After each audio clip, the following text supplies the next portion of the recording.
Hello, everyone. Happy Monday. Thank you for joining. Probably not the happiest Monday for other Eagles fans, but still a good start to a week nonetheless. So if you enjoyed the game and you're a Chiefs fan, congratulations on another Super Bowl victory. Can't be too mad about Andy Reid winning another one since I always respected him from his time in Philly. But that's all I'll say about the game. We're moving on, moving past that. So as you can see, new guest this week, I have Katy joining me on this show. Katy, how are you this week?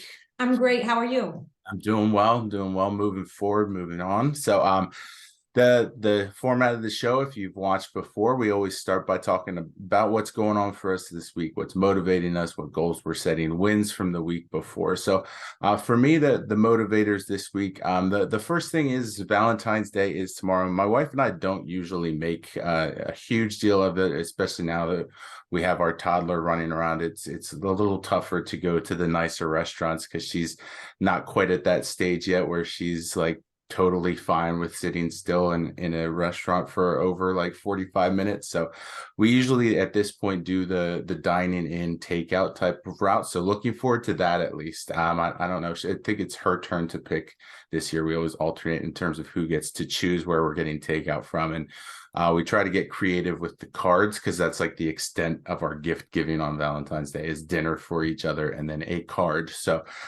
usually if you've been following me for some time, you know, we are quite a Disney family. So I try to do something Disney themed, but this year I did the cop out. I let my daughter do the Disney theme for her card and I went a little more creative. So I don't think she watches the show. If she does, hi honey, thank you for supporting. So I don't want to give away what I'm giving her, but I'm pretty excited to give her card this week.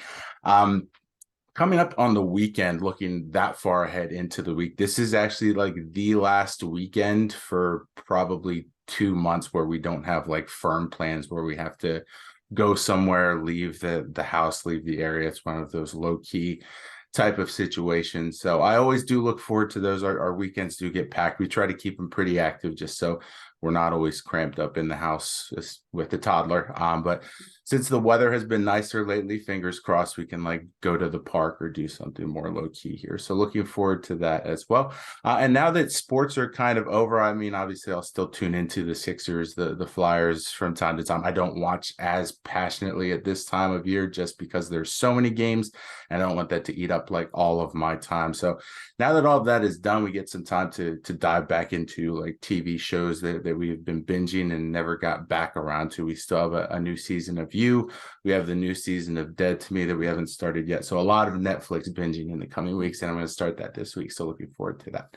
So goals for the week ahead, since last week was a short week for me. I'm doing some catch up today on Monday. I was out Thursday afternoon, all day Friday. So doing some catch up, wanting to make sure that I'm following up with the candidates who had emailed me while I was out to set up appointments, set up interviews, things like that, make sure that we're staying out ahead of that. And then I have some on-site interviews scheduled for this week. So just making sure I'm doing my diligence as the recruiter in this regard and sending those texts to the candidate just to remind them, confirm everything, ask them if they have any questions before they go on site for the interview. So making sure I'm getting ahead of that. So a lot of cleanup is the big thing in terms of goals this week. I'm pretty organized with like spreadsheets for my open positions, so I do need to catch up on that as well and make sure that all of my notes are being put in. And then a win from the week before. Again, wish it could have been like Eagles, yay, but instead I did fill a position last week, so I will take that as my win. It was one of those ones where it was a really cool thing because we got to have an internal candidate take the position. And so it's always, you know, nice to have those moments where someone who's worked for the company gets that opportunity to take the next step. So really excited for them to do that in this role. So that's it from me. Enough about me complaining, crying about Philly sports. Katy, what is going on with you this week? Awesome. Well, thanks for the opportunity, Matt, to be here. So what's motivating me this week? First off, as you mentioned, I'm in the DC area and the weather is looking pretty good. So I'm actually going to get outside a little bit later today with some girlfriends and play pickleball, Nice. which I'm super excited for. I took that up actually during COVID and it's like the most fun game ever. So I'm hoping to get to do that a little bit this afternoon. Also, my husband and I, you spoke about Valentine's Day. We are going to be going to a comedy show this weekend. Some of the like local breweries and restaurants by us put on like comedy things every once in a while. So they're doing one this weekend. So we always kind of enjoy getting out away from the kids, doing that. So looking forward to that. And then speaking of kids, I do have two kids, a middle schooler and an elementary schooler. And they are both involved in sports, and they both have stuff this week, games, practices, and like, that's just always fun and motivates me to get to see them do what they love. Yeah. So it's kind of fun to look forward to their competitions this week and live, my competitive edge through them now. So Right. that's kind of cool. Yeah. Two goals for the week. One kind of business goal. I do have like a couple corporate meetings this week for Recruit Ed. So pretty excited about that, and want to kind of continue the momentum there with creating some partnerships for the transitioning educators I work with. And then my second goal is a personal goal. I want to get back to meal planning for my family, because I kind of got away from that like in the last couple of weeks. And life is just so much easier when my husband and I can like plan out dinners, and with kids going all over and us going all over. So that's another goal for this week. And then a win. I also am big into exercising. So I do Beachbody, which is kind of a fun side thing. I'm actually a Beachbody coach on the side, but I just finished a program over the weekend. So that's always fun to celebrate, like just a cool accomplishment, and then start another program this week. But that's kind of my 3, 2, 1. Okay, yeah, that's awesome. My wife is also a Beachbody coach, so I do like to explore. She's a lot more adventurous with the different programs. I kind of like, I am too. One that works for me, and I'm like, nope, this is me. But she's all over the place with that, so it's really cool to see the options they have. It was great. Yeah, I love it. During the pandemic, when you couldn't really go anywhere to 100%. still get that fix of your workouts and everything, so we just kind of kept with that. Yep. Forward. So great. So the reason you and I connected, and why you kind of said you would jump onto the show, is we had connected because you transitioned out of education and into recruiting. So, if you've watched the show, you know that I've had a few people who have either transitioned out of education into something else, or specifically into recruiting. So the first question is always, was that kind of the goal for you? Did you always kind of think, when you were making that decision to out of the classroom into something new, this was going to be the path you took, or did you just kind of fall into recruiting like most people seem to? Yeah, so I actually, the latter, fell into recruiting. So kind of my background, I was a high school teacher up here in Northern Virginia, and then went into administration, and was most recently a middle school principal, and I left about 6 years ago, and transitioned into the corporate world. And over those 6 years, people have been reaching out to me, like friends of friends, or just people I knew through the 2 districts I worked in up here outside DC, just for advice on trying to transition. And it is a difficult process and sometimes very daunting. And honestly, I would refer those people to recruiters that I knew. And a lot of those recruiters were unable to help them because just of their background, and they were looking for more, like computer programmers or things that were very niche. So about a year and a half, I actually had the idea of starting my own business, which I only focus on transitioning teachers and helping, or administrators, and helping them kind of move into the corporate world. And kind of my passion, why I started it, when I was a principal, one of my most favorite things, aside from interacting with the kids, was interviewing and finding great teachers for my school. So I kind of combined those 2 passions, because hiring the right person is so important. So I kind of combined my passion for education and helping teachers and people who are looking to do the same thing I did, make their lives a little bit easier. And then also, just the recruiting and like interviewing people and kind of getting, helping companies hire that person right the first time was really important to me. So that's kind of how I fell into it. And I've really enjoyed the work I've been doing. And I've found that corporate companies actually kind of appreciate the niche nature of who I'm working with. So I have a very targeted candidate pool that I'm working with.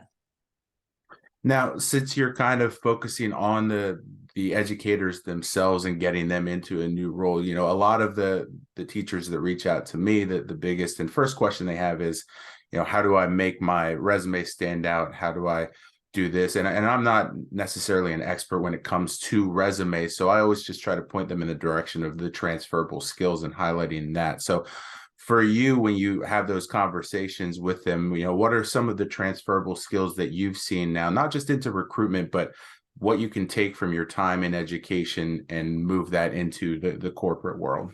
Yeah, absolutely. That's a great question. So, interestingly, when I transitioned myself 6 years ago, I was amazed at how, and this is just me speaking, like you said, I'm not an expert in any, way, shape, or form, but I was really amazed at how the skills really do transfer. I think the hard part is communicating that on a piece of paper to a company that doesn't know you.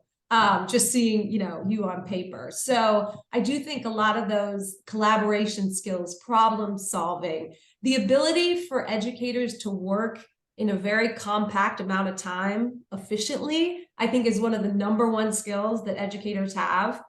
Being able to also like pivot very quickly. Like if plan A is not working, if you, from anyone who's been in the classroom, like you have to have a plan B, like think on your heels because you have 30 kids there sitting, waiting for what's next. So I think there's so many skills like dealing with parents and community members.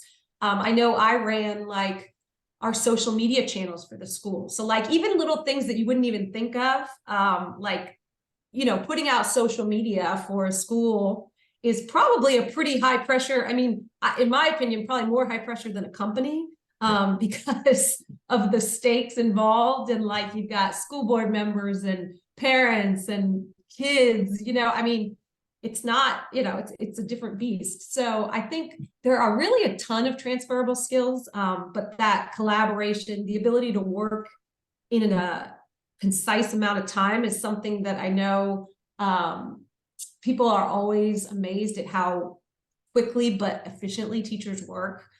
So that's one thing. But again, some of those I think are hard, like you said, to craft your resume. And that's where I've found that like when I was transitioning myself, I did need to rework my resume to take out some of that teacher speak and really focus on like how that translates into a customer success role or a sales role or whatever.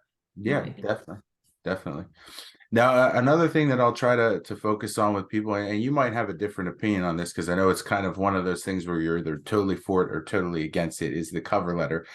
So I really relied on my cover letter when I made my transition about 7 years ago. So really before I was seeing how important social media could be when you're transferring to a new role. I didn't really use LinkedIn as an educator. I know a lot of educators are now, which I think is great. So do you think that the cover letter has kind of found its time because of how active people can be on social media and use that, or would you recommend using both? What do you typically suggest to anyone that's getting their start in terms of best practices here? Yeah, I would agree with you, Matt. Like, I think the cover letter is awesome. And actually, I was just speaking to someone in corporate America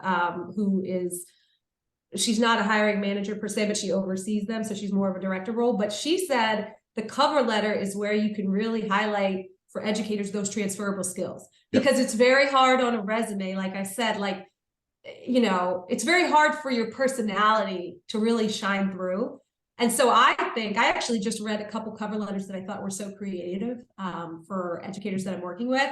And I think that really is where, like, again, you can show your personality, you can tell a little bit about your background.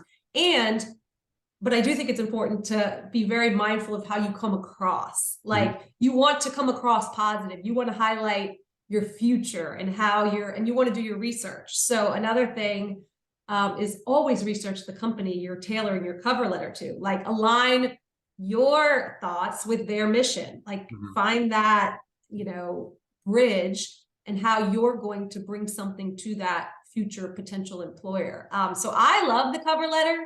I think it doesn't hurt. So why wouldn't you put forth the work to just, include that? And like I said, a lot of hiring managers I've talked to actually do read them and do put some of the people I've recently talked to said they prefer that actually over a resume, just because it does show a little bit more of personality and who you are and your why, as opposed to just your academic and professional background.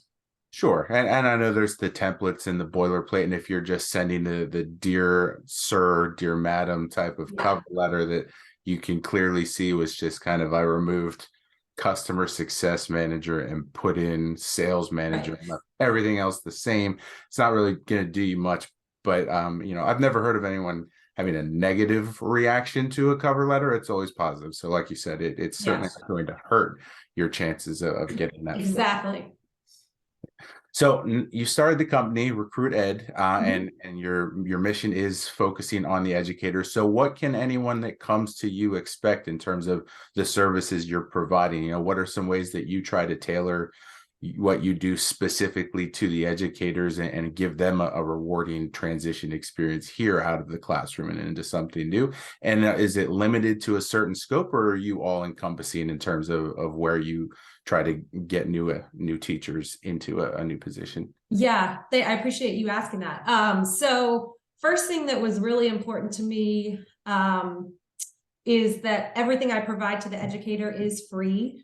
One thing that was a little bit of a struggle for me when I transitioned is there was a high price tag on all the resources, at least at that time. Like you said, I think we transitioned around the same time. There wasn't really that social media kind of buzz. That wasn't so much of an option. Right.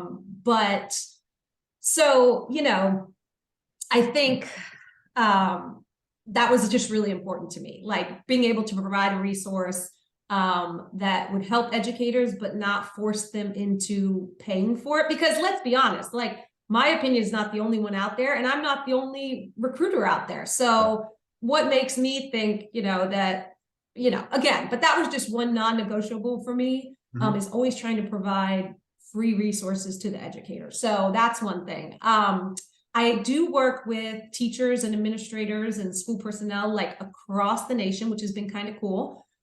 So really a lot of it, I was surprised at how quickly I grew a candidate base, but then again, I'm actually not surprised, just with the climate of kind of what's going on with education right now. And I do say, though, one thing I always want to stress is that having come from education and realizing the importance of that and the critical role that teachers and educators play in the lives of kids, I never encourage an educator to leave.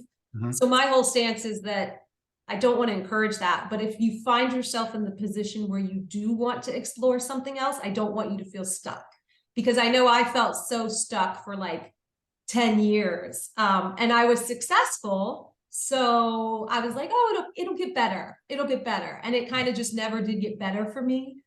So that's one thing that I feel also bringing to my candidates is kind of the perspective, kind of like you, we've been through it. So we understand where you are and the feelings and the struggle sometimes to break into the corporate world. So I think that's kind of a unique perspective that I like to share. And then the other side of kind of what I'm doing is partnering with these companies. So I do work with companies not solely tied to education. A lot of people think, oh, I can only go into ed tech. I think that's a common misconception. And while that is amazing and absolutely, there are also so many opportunities that maybe aren't as publicized, because the ed tech positions, if you look, another thing I would tell everybody to do is look at how many people have applied for a position. Not that you couldn't stand out, but one the other day that someone shared on LinkedIn, I clicked on it and 1,900 people had already applied for it. So while that's awesome to share that, your chances are not that amazing. So what I'm trying to do is partner with companies where you'd stand a little bit better of a chance, because they're not huge companies that have PR and marketing. I'm really trying to laser focus on companies that do appreciate the skills that educators bring and are really willing to take a chance on them a little bit at times, and realize that they're perhaps the type of person they want for the role, and that they can teach them the ways of how their corporation kind of runs. Yeah, absolutely. So then last question for you, and you've kind of given some insight to this already, but I still like to ask it for anyone who's made the transition, just because I think it's very beneficial. You want to make a transition out of the classroom, and it's an overwhelming process. So you have to, not just rely on advice and your network and everything else, but there's so many moving parts to that. So for you, when you made your transition, was there something specifically that would stand out to you in terms of this was really beneficial to me when I made my transition, whether it was your network, a piece of advice, or, what was it that kind of eased your mind during that you would pass on to others? Yeah. So I two things kind of come to mind. One is the networking. I think once I kind of committed to the fact that I was looking to leave education, because that was hard. But once I did commit to that, I felt like more doors opened. And I did really talk to friends, and friends of friends. And I never turned down a conversation with someone who was willing to kind of hear me out. And that did open doors as far as a friend of mine said, you should check this job board. And I did.